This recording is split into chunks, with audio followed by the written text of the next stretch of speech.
सोमदत्त पिछले 1 घंटे से सोने की कोशिश कर रहा था, लेकिन उसे नींद नहीं आ रही थी। उसने सोचा क्यों न अपनी पत्नी रीमा को कॉल कर लिया जाए। उसने एक बार घड़ी की ओर देखा। रात के 11 बज रहे थे। क्या करूं? कॉल करूं कि ना करूं? सो तो नहीं गई होगी। सोमदत्त ने रीमा को कॉल कर ही दिया। बहुत देर तक घंटी बजती रही। सोमदत्त कॉल काटने की सोच ही रहा था कि रीमा ने उसका कॉल पिक कर लिया। उसने उनींदी आवाज में कहा कि क्या हुआ, नींद नहीं आ रही क्या? अब तुम्हारे और गुड़िया के बिना नींद कहाँ आती है? गुड़िया सो गई क्या? हाँ, अभी आधे घंटे पहले सोई है। पूरा दिन शैतानी करती रहती है। तुम दोनों को बहुत मिस करता हूँ। हम भी आपको बहुत मिस करते। अच्छा, आपकी छुट्टी का क्या हुआ? कब तक यहाँ आ जाओगे? 15 दिन में मैं वहाँ आ जाऊंगा।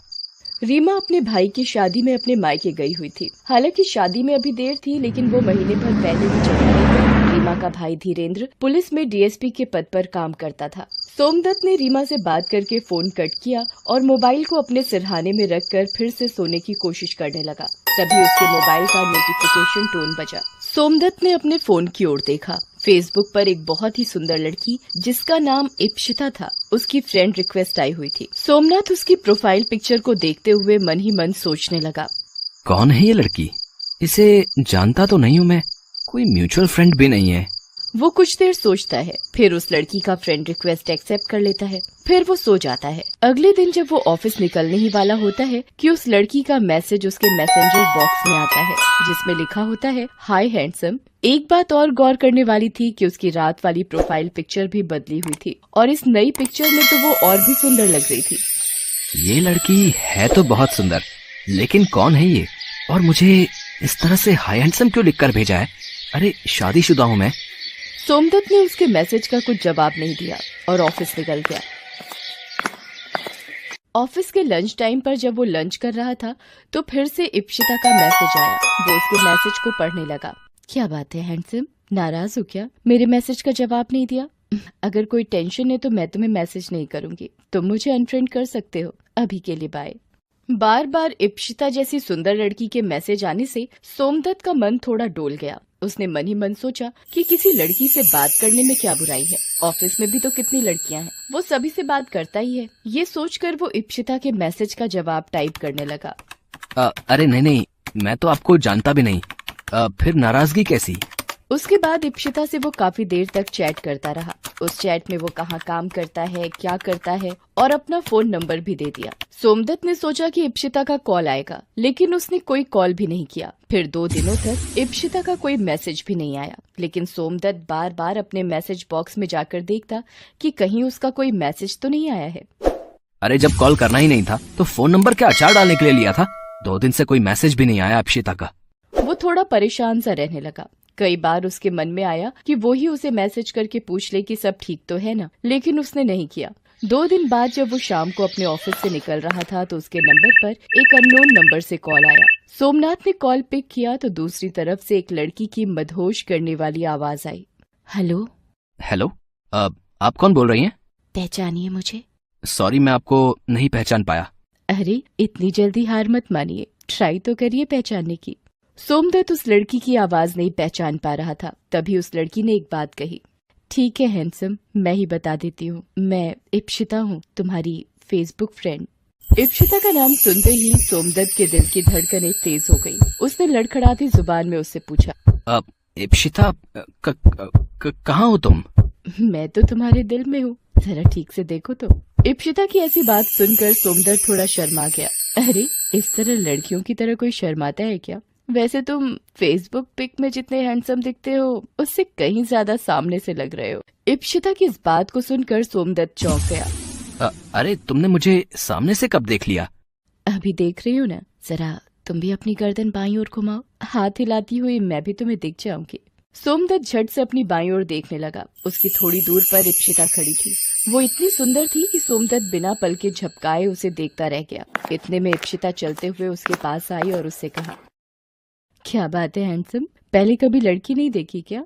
इप्शिता की बात सुनकर सोमदत्त झेप गया। इप्शिता ने ये बात भांप ली और उससे कहा कि यहीं खड़े रहोगे या कहीं कॉफी पीने चलोगे? सोमदत्त इप्शिता को लेकर कॉफी पीने चला गया। उन दोनों ने उस दिन बहुत सारी बातें की। सोमदत्त को कहीं से भी ऐसा नहीं लगा कि वो इप्शिता से पहली बार मिल रहा है। इप्शिता भी पहली ही मुलाकात में उससे बहुत खुल गई थी। फिर तो वो हर दिन मिलने लगे। उनके बीच में करने को इतनी बातें होती कि वो कभी खत्म ही नहीं होती। रात को भी वो घंटों बातें करते रहते। उनकी बात खत्म होने के बाद रीमा का कॉल आता तो वो रीमा को बोलता कि आजकल काम का बहुत प्रेशर है, क्लाइंट से बात करनी होती है। एक दिन की बात है, रात के 10 बज रहे थे। तभी हर रोज की तरह इप्शिता का कॉल आया। हेलो सोम, तुमसे एक बात कहनी थी, लेकिन कैसे कहूँ समझ नहीं आ रहा है। लगता है तुम मुझे अपना नहीं समझती, तभी बोलने में संकोच कर रही हो। अरे नहीं नहीं सोम, तुमसे ज्यादा अपना तो मेरा कोई नहीं है। तो बोलो क्या बात है। उसके बाद इप्शिता ने सोमदत्त से कहा कि आज उसके घर में कोई नहीं है और उसे रात में अकेले में डर लग रहा है। अगर तुम इस समय आ सकते हो तो आ जाओ। सोमदत्त सोच में पड़ गया। क्या हुआ, नहीं आ सकते? अच्छा रहने दो, मैं मैनेज कर लूंगी। इप्शिता ने ये बात इस अंदाज में और थोड़ा दुखी होकर कही कि सोमदत्त तुरंत तैयार होकर उसके घर पहुंच गया। ये पहली बार था जब सोमदत्त इप्शिता के घर गया था। सोमदत्त को अपने घर देख इप्शिता बहुत खुश हो गई और उसने उसे गले लगा लिया। सोमदत्त को थोड़ा अजीब तो लगा, लेकिन उसे भी इप्शिता का गले लगाना अच्छा लगा, इसलिए उसने कुछ नहीं बोला। थैंक यू सोम, तुम नहीं आते तो पता नहीं आज की रात में अकेले कैसे काटती। अच्छा, तुम कॉफी पियोगे या तुम्हारे लिए कुछ स्पेशल लेकर आऊं? ये कहकर इप्शिता किचन में चली गई। जब वो बाहर आई तो ट्रे में 2 गिलास और ड्रिंक थे। दोनों मिलकर पीने लगे। थोड़ी देर बाद सोमदत्त का सिर भारी होने लगा और वो सो गया। अगली सुबह जब उसकी नींद खुली, सोमदत्त का सिर अब भी भारी लग रहा था। तभी उसकी नजर इप्शिता पर गई, जो लगातार रोई जा रही थी। सोमदत्त ने उससे रोने का कारण पूछा। जब इप्शिता ने कारण बताया तो सोमदत्त का सिर घूम गया। वो थोड़ी देर वहां रुककर अपने घर निकल गया। आज उसका मन किसी काम में नहीं लग रहा था। वो ऑफिस भी नहीं गया। तभी उसके मोबाइल फोन के मैसेंजर में नोटिफिकेशन आया। उसने अनमने ढंग से फोन उठाया। उसके बाद उसने फोन में जो देखा उसे देखकर वो पसीने पसीने हो गया। उसमें उसकी और इप्शिता की कई सारी तस्वीरें थीं। उन तस्वीरों को देख उसका सिर चकराने लगा। वो इप्शिता को कॉल करने ही वाला था कि किसी अनजाने नंबर से उसके पास कॉल आया। कैसी लगी ये तस्वीरें? अगर ये तस्वीरें तुम्हारी बीवी को भेज दूं तो? कौन बोल रहा है? तुम आम खाओ, गुठली मत गिनो। अगर चाहते हो कि ये तस्वीरें तुम्हारी बीवी तक ना पहुंचे तो 1 लाख रुपए तुरंत इस अकाउंट में डालो। 1 लाख? ये तो पहली किश्त है बंधु, और इज्जत बचाने के लिए ये तो कुछ भी नहीं। सोमदत्त बहुत डर गया। उसने डरते डरते इप्शिता को कॉल किया तो इप्शिता ने बोला कि सोम, पता नहीं वो कौन है, लेकिन जो भी है बहुत बदमाश है। उसने मुझे भी कॉल किया और मुझसे भी पैसे मांगे हैं।